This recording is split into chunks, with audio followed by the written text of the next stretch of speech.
Hello बच्चों, मैं विकास कुमार आप सभी का नरकटियागंज सेंट्रल स्कूल के इस ऑफिशियल यूट्यूब चैनल पर स्वागत करता हूं। आज हम लोग क्लास 10th की पढ़ाई करने वाले हैं। Subject math, topic linear equation in two variables. बच्चों, ये चैप्टर कई दिनों से चल रहा है, कंटिन्यू चल रहा है। इस चैप्टर से पहले मैंने आपको पॉलिनोमियल पढ़ाया था एनसीईआरटी बेस, और ये चैप्टर जो मैं पढ़ा रहा हूँ बच्चों एनसीईआरटी से भी कवर कर रहा हूँ और आर.एस. अग्रवाल के अकॉर्डिंग में जा रहा हूँ। फिलहाल हम लोग आज एनसीईआरटी के कुछ इंपॉर्टेंट क्वेश्चंस करेंगे डिफरेंट एक्सरसाइज से, और कुछ मैं समझाने की आपको कोशिश करूंगा। तो बच्चों, एनसीईआरटी का बुक और फिर अपना कॉपी और पेन निकाल लें और इस वीडियो को खूब अच्छे से देखें, अच्छे से इस लेक्चर को समझें और अपनी नॉलेज को बढ़ाएं। तो चलिए बच्चों, आज की क्लास को हम लोग शुरू करते हैं। देखिए, आज हम लोग एक्सरसाइज करने वाले बच्चों, पहला क्वेश्चन होगा 3.2 के अकॉर्डिंग। 3.2 में आपको मैंने कुछ क्वेश्चंस पिछले वीडियो में, पिछले लेक्चर में करा दिए हैं। आज मैं आपको कराने वाला हूं 3.2 के अकॉर्डिंग क्वेश्चन नंबर 3 पे बेस। 3 में दिया हुआ है, मैं एक बार रीड कर देता हूं बच्चों। मैं साइड में हूं लेकिन मेरा आवाज आपको मिलता रहेगा। On comparing the ratio a1 by a2, b1 by b2 and c1 by c2, find out whether the following pair of linear equations are consistent or inconsistent। मतलब बच्चों, इसमें पता करना है कि इसमें कंसिस्टेंट होगा या इनकंसिस्टेंट होगा। तो बच्चों, कंसिस्टेंट और इनकंसिस्टेंट आपको मैंने पीछे के वीडियो लेक्चर में समझा दिया है। थोड़ा सा मैं रिकॉल करा देता हूँ। कंसिस्टेंट कब होता है? जब सॉल्यूशन होता है, एक सॉल्यूशन हो या इनफाइनाइट सॉल्यूशन हो, दोनों केस को हम लोग कंसिस्टेंट बोलते हैं। और इनकंसिस्टेंट कब बोलते हैं? जब सॉल्यूशन नहीं हो, यानी नो सॉल्यूशन हो, तब हम इनकंसिस्टेंट बोलते हैं। तो अब सुनिए, एक सॉल्यूशन होने के लिए या यूनिक सॉल्यूशन होने के लिए क्या कंडीशन है? a1 by a2 not equal to b1 by b2। अगर ऐसा कुछ क्वेश्चन आएगा या ऐसा कुछ समथिंग मतलब मेरे रिजल्ट में आएगा तो हम क्या बोलेंगे? कंसिस्टेंट है। अगर बच्चों a1 by a2 equal b1 by b2 and equal c1 by c2 आ जाता है बच्चों क्वेश्चन बनाते समय, तो इसमें इनफाइनाइट सोल्यूशन होता है, मैंने आपको बताया है। तो इनफाइनाइट सोल्यूशन होगा तो इसको क्या कहेंगे? कंसिस्टेंट। क्योंकि देखिए, एक सॉल्यूशन हो या ज्यादा सॉल्यूशन हो, उसको कंसिस्टेंट माना गया है। ओके, अब देखिए, a1 by a2 बराबर b1 by b2 आ जाए और not equal to c1 by c2 आ जाए, इसको क्या कहेंगे भाई? इसको कहेंगे नो सॉल्यूशन, यानी कि इनकंसिस्टेंट। समझाने के लिए मैंने इतना बताया। अब क्वेश्चन करते हैं। तो जैसे कि क्वेश्चन नंबर 3 है, एक्सरसाइज 3.2 है। थोड़ा सा अच्छे से करते हैं, कोई हड़बड़ी नहीं है, आराम से पढ़िए। Exercise 3.2 question number 3। मैं देख लो सही आ रहा है या नहीं। ठीक आ रहा है बच्चों? चलिए अब शुरू करते हैं कहानी। लिख करते हैं पहला क्वेश्चन। इसका पहला क्वेश्चन लिख सकते हैं गिवन, GIVN, गिवन। क्या गिवन है भाई? गिवन है आपको 3x + 2 बराबर 5। 3x + 2 शायद y है, y होना ही चाहिए। 2y = 5 पहला क्वेश्चन है, पहला इक्वेशन है। इस इक्वेशन इज 1 और यहाँ हम लोग a1 3 हो गया, a2 थोड़ा सा इसको और सुधार देते हैं। देखिए कैसे सुधार देते हैं। यहाँ इक्वेशन 1 नहीं लिखते हैं अभी फिलहाल, ठीक है। तो देखिए, इसको सुधारने का मतलब हो गया बच्चों, हम यहाँ पे लिखते हैं 3x + 2y - 5 बराबर 0। तब हम लिखते हैं इसको इक्वेशन 1 अब दे देते हैं और तब समझने की कोशिश करते हैं कि a1 का मान भाई हमारे पास 3 है, b1 का मान भाई 2 है और c1 का मान हमारे पास -5। समझ गए होंगे? अब देखिए, एंड दूसरा क्वेश्चन क्या है भाई? 2x - 3y इक्वेशन करना चाहिए, sorry 2x minus 3y equal to 7, इसको इधर कर लेंगे भाई। 2x minus 3y minus 7 equal to 0 बच्चों। ये इक्वेशन 2 लिख देंगे और इससे हम a1 b1 c1 के अकॉर्डिंग a2 b2 c2 निकालेंगे। तो निकाला भाई हमने a2 बराबर 2, b2 equal to minus 3 and c2 equal to minus 7। आप समझ रहे होंगे, एक बार मैं और रिकॉल करा देता हूँ। x में जो मल्टीप्लाई रहता है वो a कहलाता है, y में जो मल्टीप्लाई रहता है वो b कहलाता है, और जो बच जाता है वो c कहलाता है। और यहाँ पे इक्वेशन 2 है, इसलिए पहले वाले में a1 b1 c1 और दूसरे वाले में a2 b2 c2 लिख दिया जाएगा। अब आते हैं नाउ, चाहे ऐसे लिख लीजिए, सिंस a1 बाई a2, ठीक है भाई। मान निकालेंगे, a1 का मान 3 है और a2 का मान 2 है, 3/2। इसका कोई खास वैल्यू तो निकलेगा नहीं, 3/2 रहने देते हैं और फिर लिखते हैं b1 बाई b2। तो b1 बाई b2 जब आप निकालेंगे भाई, तो आपका क्या आने वाला है, b1 बाई b2 का, b1 है 2 और b2 है -3, है ना। देखिए, तो देखिए a1 बाई a2 ये है 3/2, b1 बाई b2 है 2/3। अब सोचिए कि क्या ये दोनों इक्वल है? नहीं, दोनों इक्वल नहीं है। हम a1 बाई a2 और b1 बाई b2 निकाल करके ही सोच सकते हैं, क्या ये इक्वल है? नहीं, इक्वल नहीं है। जब इक्वल नहीं है, चलिए इधर मैं लिख देता हूँ।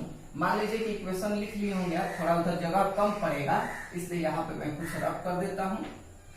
ये इक्वेशन 1 था, छोड़िए रहे, आप समझ लिए होंगे। तो हमने लिखा कि a1 बाई a2 और बराबर नॉट इक्वल, मतलब नॉट इक्वल टू, बराबर वाला नहीं बोलना चाहिए, सीधा बोलना चाहिए सिर्फ a1 by a2 not equal to b1 by b2। तो आशा करते हैं समझ में आया होगा, क्योंकि ये दोनों आपस में इक्वल नहीं है, ठीक है ना। तो नहीं है, तब लिखेंगे देयरफॉर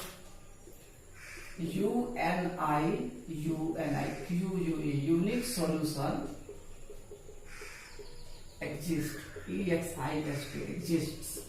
जब यूनिक सॉल्यूशन एग्जिस्ट करेगा, देयरफॉर द, जो सेंटेंस के अकॉर्डिंग आंसर बनता है वो लिख देंगे, the given pair of linear equations, the given pair of linear equations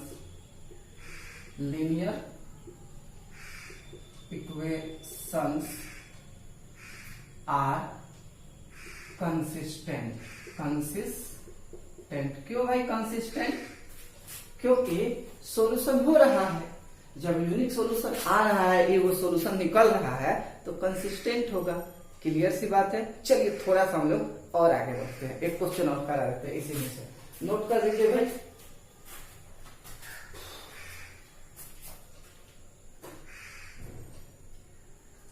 note कर लीजिए अच्छे से, खूब मजे में नोट कीजिए। और अगर वीडियो फास्ट लगे बच्चों तो पॉज कर देंगे और नोट कर लेंगे, ठीक है। बढ़िया से पढ़िए, हम पढ़ा रहे हैं आपको। गुड, चलिए ठीक है। अब हम इसको मिटा रहे हैं भाई, ठीक है ना। दूसरा एक और क्वेश्चन लिया जाएगा, देखते हैं जिंदगी में, सॉरी मैथ में आप लोग का कितना नंबर आता है, ठीक है ना। आगे बढ़ते हैं। देखिए क्वेश्चन नंबर, हम लोग इसी में से 2 ही ले लेते हैं, 2 ले लेते हैं। Question number 2 3/2। देखिए एक बात है, मैं आपको आज बोल दूं, मैं जैसे कि बोलना चाह रहा हूं। आप बहुत से बच्चे देखते हैं होमवर्क करते हैं, मेरे पास बहुत बच्चे होमवर्क करके भेजते भी हैं, जिसमें ज्यादातर लड़कियां हैं, ठीक है ना। गर्ल्स जो हैं बहुत सिंसियर दिख रही हैं पढ़ाई को लेकर। अब चूंकि बोलना पड़ रहा है, देख रहे हैं कि बच्चे, लड़के तो साफ मतलब पढ़ ही नहीं रहे हैं। अगर कोई लड़का मेरा ये वीडियो देख रहा हो तो बच्चों तुम लोग को चैलेंज है, तुम लोगों को चैलेंज है। क्या चैलेंज है? कि गर्ल्स से मुकाबला करो, होमवर्क बना के तुम भी भेजो। मतलब हमको लगता है सभी गर्ल्स, जितनी भी लड़कियां देख रही हैं, क्लास 9th की हो या क्लास 10th की हो, पूरा होमवर्क बना के खूब अच्छे से व्हाट्सएप करती हैं। और तुम लड़को एक भी व्हाट्सएप नहीं करते, एक भी होमवर्क नहीं बनाते हो, तो इस पे पिटाई होगी, ठीक है ना। तो चैलेंज लो कि तुम लोगों को भी लड़कियों से आगे निकलना है, नहीं तो लड़कियां पीछे कर देंगे भाई आप लोगों को, याद रखना। चलो पढ़ाते हैं। तो होमवर्क अच्छा से करो, बात को समझने की कोशिश करो। चलिए 3 का 2 है, कोई लड़का लोग होमवर्क बना के नहीं भेजता है। 3 का 2 है, 3 का 2 है गिवन 2x माइनस 3y शायद बराबर 8 है। हाँ बराबर 8 है बच्चों, इक्वल 8 है। तो हमने इसको किस तरह खींच लिया, 2x माइनस 3y माइनस 8 बराबर 0। This is equation number first है। तो यहाँ से a1 का मान हो जाएगा बच्चों 2, b1 का मान हो जाएगा -3 और c1 का मान हो जाएगा -8। एंड दूसरा है बच्चों 4x minus 6y equal to शायद 9 कुछ करके दिया हुआ है। हाँ 9 है, ठीक है भाई 9 है। तो इसको भी हमने थोड़ा सा खींच लिया, 4x minus 6y sorry minus 9 बराबर 0 और दिस इज इक्वेशन नंबर 2। तो आप यहां तक समझ रहे होंगे भाई। तो अब तो इस समझ में आ रहा है कि कैसे हो रहा है। और इसको भी आप a2 बराबर 4, b2 बराबर -6 और c2 का मान लिख लीजिएगा -9। समझिएगा खूब प्यार से, कोई हड़बड़ी नहीं है भाई, ठीक है ना। देखिएगा therefore a1 बाई a2 कितना आएगा जी, 2/4 काट के 1/2, 2 एकम 2, 2 दूना 4। b1 बाई b2, b1 का मान है -3, b2 का मान है -6, 3 एकम 3, 3 दूना 6, 1/2। और बच्चों c1 बाई c2, यहाँ पे है -8 और यहाँ है -9, काट कूट के 8/9 ले आएगा। देखिए a1 by a2 b1 by b2 का मान तो बराबर है, मतलब आपस में इक्वल है, बट c1 बाई c2 तो बराबर नहीं है। तो ये नो सॉल्यूशन में जाएगा, और जब नो सॉल्यूशन में जाएगा तो कहेंगे कि इनकंसिस्टेंट होगा। तो देखिए कैसे लिखेंगे, ये लिखेंगे therefore a1 by a2 equal b1 by b2 but not equal to c1 by c2. Therefore, no solution exists. इस सॉल्यूशन नहीं होगा, no solution exists। तो आप लिख देंगे, यहीं पर लिख सकते हैं या मैं लिख के बता दे रहा हूं, लिखेंगे the given pair of linear equation are inconsistent। एक बार और बोल देता हूं, the given pair of linear equations are inconsistent. चलिए आगे बढ़ते हैं, लिख देते हैं, मैं थोड़ा सा अच्छा से लिख ही देता हूं।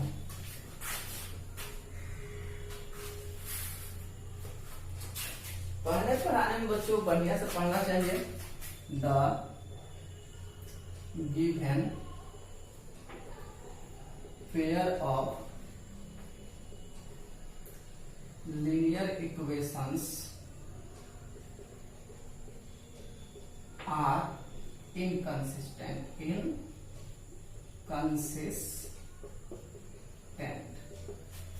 तो यहां तक हो गया। इसी तरह आपको सब बराबर में भी आ सकता है, जो भी आए उस तरह बना लीजिएगा। आशा करते हैं आप और सब बना लेंगे। अब चलिए हम लोग डायरेक्ट चलते हैं क्वेश्चन नंबर 5 पे। क्वेश्चन नंबर 5 जो है वर्ड प्रॉब्लम है। थोड़ा बहुत आएगा वर्ड प्रॉब्लम आपकी इस मतलब एग्जाम में, और एग्जाम का भी अब लगभग सीबीएसई एक्टिव है, तो सीबीएसई एग्जाम लेगा 10th का वही फरवरी मार्च में। तो आप लोग अपने को अपडेट रखेंगे, क्लास 10th के बच्चे अपडेट तो रखना पड़ेगा भाई, क्योंकि अगर आप अपडेट नहीं रखते हैं तो देखिए एक छोटा सा एग्जाम्पल मैं बताता हूँ। अभी आईआईटी जेई जो आप लोग को सीनियर भैया दीदी लोग हैं वो लोग एग्जाम दे रहे हैं, आईआईटी जेई और नीट का। लॉकडाउन लॉकडाउन लॉकडाउन चल रहा था, कोरोना चल रहा है, लेकिन सरकार ने क्या किया, आईआईटी जेई का एग्जाम लेंगे। कुछ बच्चे जो न पढ़ रहे होंगे, मान लेते हैं थोड़ा देर के लिए, कुछ बच्चे जो न पढ़ रहे होंगे उनका क्या हाल होगा, कोचिंग बंद हो गया, क्लास बंद हो गया। जो बच्चे सच में नहीं पढ़े होंगे और पहले अच्छे स्टूडेंट रहे होंगे, मान लेते हैं पहले अच्छे स्टूडेंट रहे लेकिन 4-5 महीने वो न पढ़े होंगे, उनका तो एग्जाम खराब हो गया, मे बी उनका रैंक भी नहीं आएगा, मे बी वो पास भी ना कर पाए। तो इसलिए बच्चों जो भी मटेरियल मिले, ऑनलाइन मिले या ऑफलाइन मिले, आप पढ़िए, मन लगाइए, पढ़ना तो पड़ेगा भाई, पढ़िएगा तभी आगे बढ़िएगा, बिना पढ़ाई के आगे आप नहीं बढ़ सकते, ये बात को याद रखिएगा। चलिए आगे बढ़ते हैं। देखिए क्वेश्चन यहाँ पे बहुत ही सुंदर सा क्वेश्चन है ये, हाफ ऑफ द पेरीमीटर करके। इस क्वेश्चन को समझने की कोशिश करेगा, बहुत मजा आने वाला है इस क्वेश्चन में, बहुत मजा, थोड़ा बहुत नहीं, बहुत मजा आने वाला है। पढ़ाने में कोई कमी ना करेंगे भाई, टाइमिंग थोड़ा सा कम लगता है लेकिन कोई बात नहीं, आपको हम पढ़ाते रहेंगे। देखिए क्वेश्चन नंबर 5 एक्सरसाइज 3.2 ही है। जो जो क्वेश्चन मुझे सही लगता है मैं करा दे रहा हूं। आपको अगर किसी पे दिक्कत हो तो आप व्हाट्सएप कीजिएगा, हम उस क्वेश्चन को भी बना देंगे।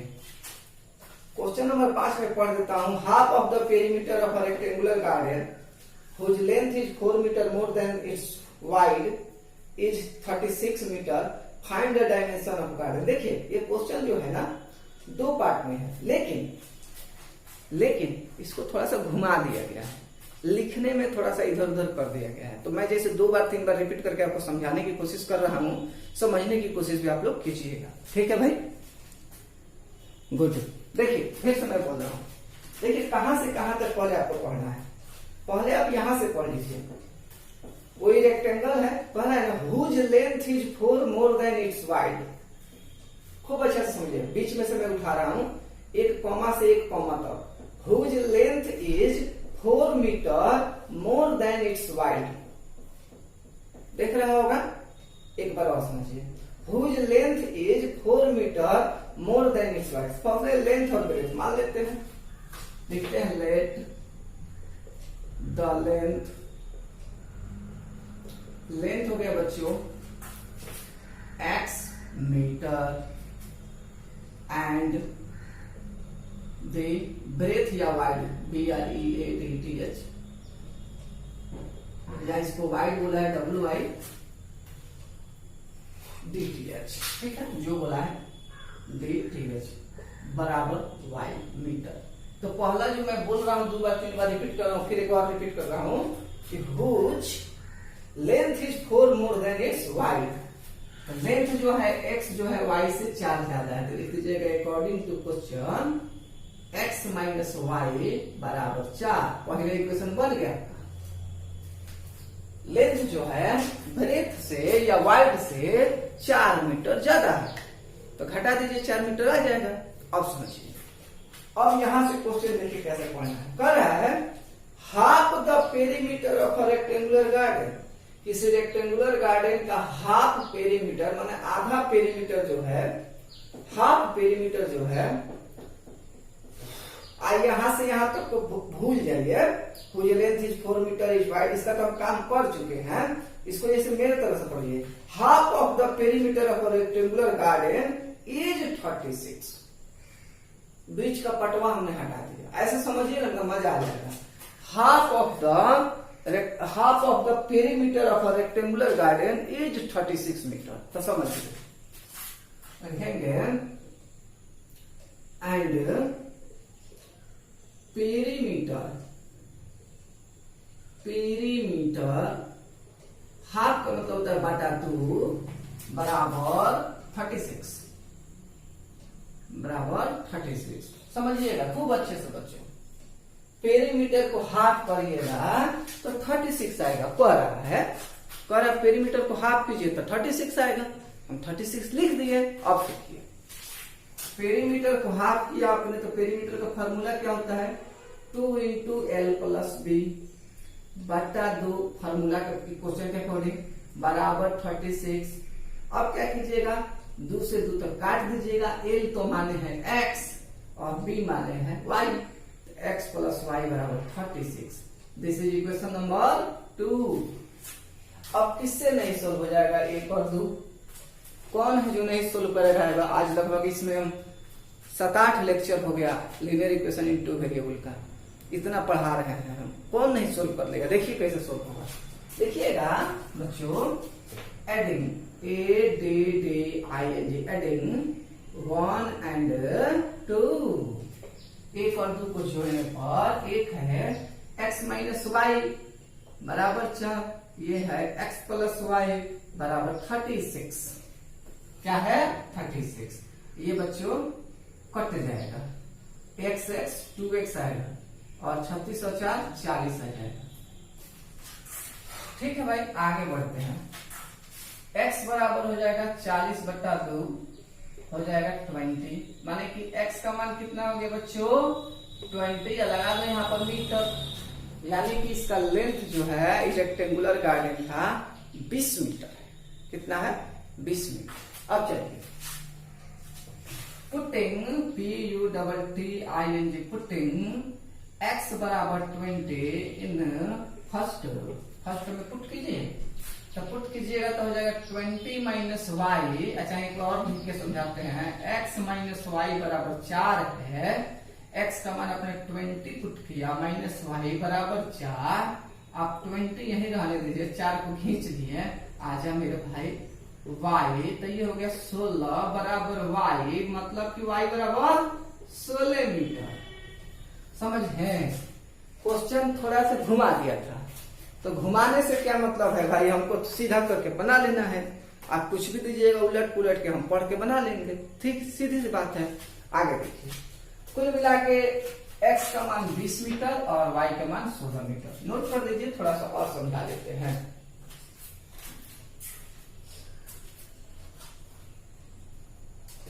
नोट कर लीजिए बच्चों, हम थोड़ा सा और आप लोगों को समझा देते हैं।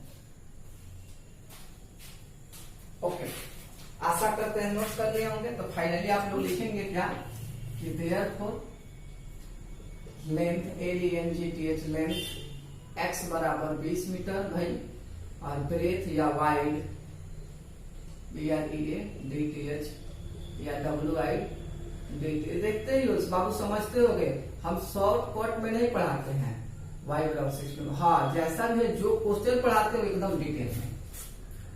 अब चूंकि ऑनलाइन क्लास चल रहा है तो कुछ होमवर्क में क्वेश्चन छोड़ देते हैं, लेकिन पढ़ाते हैं जो भी क्वेश्चन डिटेल में पढ़ाते हैं, हड़बड़ी की कोई बात नहीं है। चलिए कुछ और समझते हैं। आशा करते हैं ये सब क्वेश्चन आपसे हो जाएगा। अब हम लोग इस एक्सरसाइज को छोड़ते हैं और नेक्स्ट एक्सरसाइज 3.3 में चलते हैं। 3.3 में हम क्वेश्चन बताएंगे आपको, क्वेश्चन नंबर 2, और सब आप बना लीजिएगा। ऊपर वाला जो क्वेश्चन है सब्स्टिट्यूशन मेथड से दिया हुआ है। अभी मैं क्वेश्चन नंबर 2 कराऊंगा और फिर देखते हैं, समय बचता है तो और कुछ, नहीं तो फिर आगे के वीडियो में या आगे के लेक्चर में। ठीक है, नोट कर देंगे भाई। हाँ, क्वेश्चन नंबर 2 करा देते हैं, मतलब 3.3 था, तो क्वेश्चन कभी कभी एग्जाम में पूछ देता है, इसलिए। ठीक है भाई,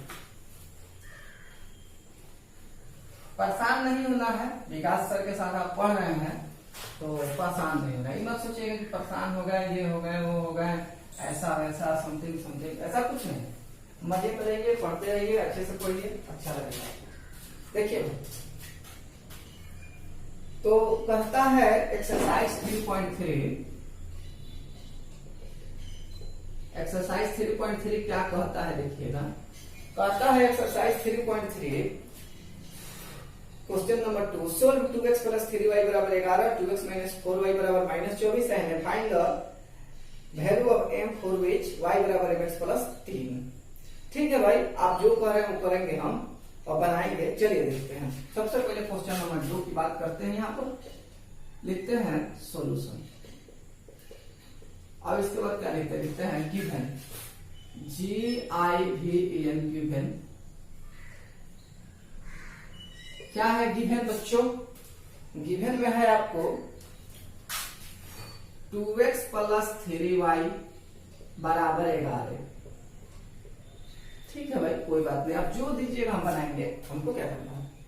अगला क्वेश्चन इसी में इक्वेशन है, एंड 2x माइनस शायद 4y दिया है, 4y बराबर -24। दूसरा देखिए बच्चों, पढ़ने पढ़ाने के टर्म में थोड़ा बहुत आगे पीछे हो जाता है। आप लोग को जितना अभी तक हम पढ़ाए हैं उसमें बताए हैं कि y को बराबर करो, y को बराबर करो, y को बराबर करो। लेकिन अगर कभी हमें x बराबर मिल गया तो हम उस पर भी काम कर सकते हैं।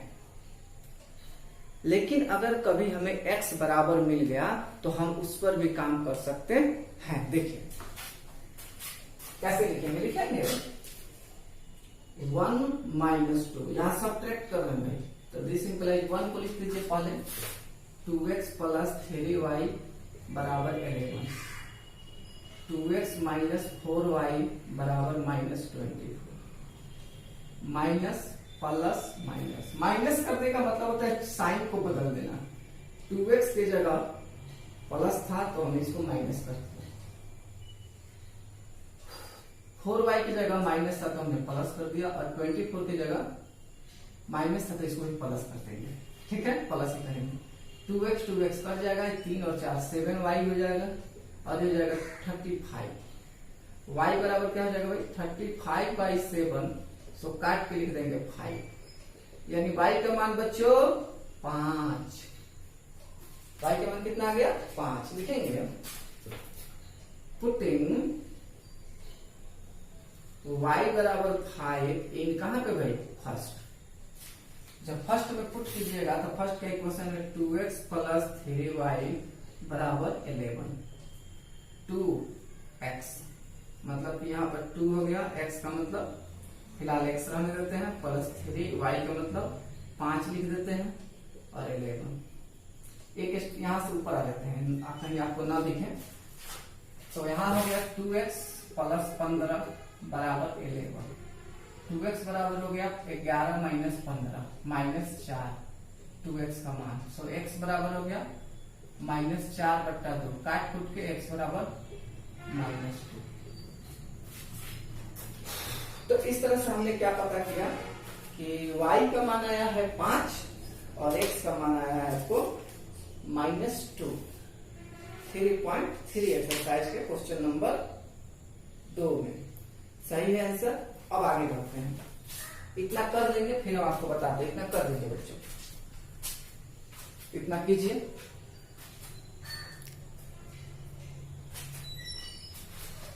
इतना कर लीजिए बच्चों। चलिए भाई, आशा करते हैं कर लिए होंगे। अगर नहीं हो पाया होगा तो जानते हैं क्या कीजिएगा, बोलिए। वीडियो को पॉज करके लिख लीजिएगा, ठीक है। अब देखिए थोड़ा सा और समझना। हमारे पास इसमें क्या लिखेंगे आप, एक और बात इसमें लिखा हुआ है, इसलिए उसको बताते हैं। लिखा हुआ है सिंस y बराबर mx प्लस 3। चलिए y का मान क्या है हमारे पास 5, m का मान नहीं पता है, x का मान है -2 प्लस 3। इस 3 को इधर ले लेंगे। 5 माइनस 3 बराबर -2m, 2 बराबर -2m, 2 बटा -2 बराबर m। इसलिए m का मान क्या हो गया -1। कोई तकलीफ है भाई, कोई दिक्कत है? नहीं होगा, एक भी दिक्कत नहीं होगा, एक भी तकलीफ नहीं होगा आपको, ये बात याद रखिएगा, ठीक है। विकास सर के साथ पढ़ रहे हैं ना आप।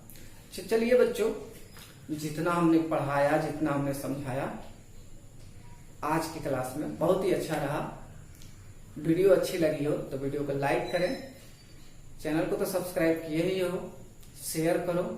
और 1-2 बच्चा जो है वीडियो को डिसलाइक भी करता है, अब क्या पता कौन है, ठीक है ना। अब डिसलाइक तुम्हारे हाथ में है, मैं नहीं कर रहा हूं मत करो, लेकिन पता तो चले कौन किया डिसलाइक, ठीक है। खाली पता चलना चाहिए, नहीं बताता है यूट्यूब कि डिसलाइक कौन किया है और लाइक कौन किया है, ठीक है ना। तो चलिए कुल मिला के सब ठीक है, और फिर मिलते हैं नेक्स्ट लेक्चर में। तब तक के लिए प्यारे बच्चों, बाय बाय, टेक केयर।